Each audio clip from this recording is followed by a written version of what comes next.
Megastar Chiranjeevi నటసింహ బాలకృష్ణుల మధ్య రోజురోజుకి suspense పెరిగిపోతోంది.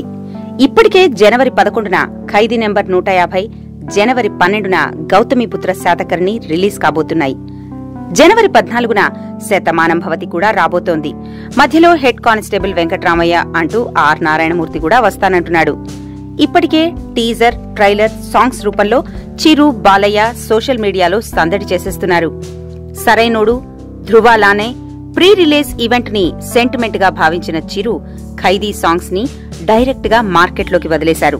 సూపర్బ్ రెస్పాన్స్ వస్తోంది సాంగ్స్ కి. ఇక బాలయ్య సైతం జీపీఎస్కే ట్రైలర్ సాంగ్స్ తో ఆకట్టుకుంటున్నాడు. జనవరి 4న ఖైదీ ప్రీ రిలీజ్ ఈవెంట్ ని విజయవాడలో గ్రాండ్ గా చెయ్యాలను మున్సిపల్ అధికారులు పర్మిషన్ ఇవ్వకపోవడంతో కోపం తారాస్థాయికి చేరుకుంది. ఏపీ సీఎం చంద్రబాబుకి వియ్యంకుడిగా, అధికార పార్టీ ఎమ్మెల్యేగా బాలయ్య సినిమా రిలీజ్ కి థియేటర్స్ లో ప్రాబ్లం ఉండదు. అల్లు అరవింద్ కి రాష్ట్ర వ్యాప్తంగా థియేటర్స్ ఉన్నాయి కాబట్టి చిరు సినిమాకి సమస్య ఉండదు. మొన్న జరిగిన జీపీఎస్కే ఆడియో ఫంక్షన్ లో చంద్రబాబు ఈ సినిమా 1000 రోజులకు పైగా ఆడాలని అన్నారు. తన వియ్యంకుడి సినిమాకి చిరు సినిమా అడ్డం కాకూడదనే బాబు ప్రభుత్వం ఖైదీ సినిమాకి కష్టాలు తెప్పిస్తుందంటున్నారు మెగా ఫ్యాన్స్. పోయినేడాది సంక్రాంతికి కూడా ఇలాగే జూనియర్ ఎన్టీఆర్ సినిమాకి ఇబ్బందులు పెట్టారు.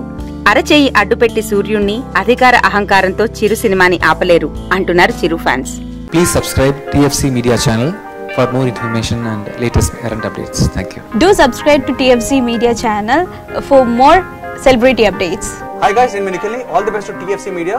Please subscribe and encourage it. Hi, this is Heba Patel. Please subscribe to TFC Media channel for interesting videos and updates. Please do subscribe to TFC Media channel for more celebrity updates. For more celebrity updates, please subscribe to TFC Media. Hi, this is actress Nandita Shweta, TFC Media Private Limited. All the best.